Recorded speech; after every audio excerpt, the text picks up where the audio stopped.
বছর কুড়ি পরে হয়তো ধানের ছড়ার পাশে কার্তিকের মাসে, তখন সন্ধ্যার কাক ঘরে ফেরে, তখন হলুদ নদী নরম নরম হয়, ঝড় কাক হুগলায় মাঠের ভেতরে। তোমরা শোনো, অথবা নাইকো ধান খেতে আর ব্যস্ত নাইকো আর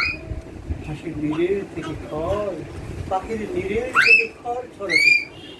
মনিয়ার ঘরেরা শীত আর শিশিরের জল।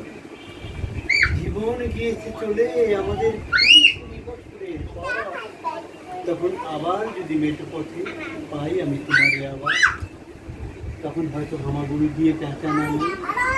বাবলার গুলির অন্ধকারে, অসত্যের জানালার ফাঁকে কোথায় লুকায় আপনাকে, চোখের পাতার মতো নেমে কোথায় শিবের ডানা থামে, সোনালি সোনালি চিল শিশির করে নিয়ে গেছে তারে। আচ্ছা শুনবা বড় আমার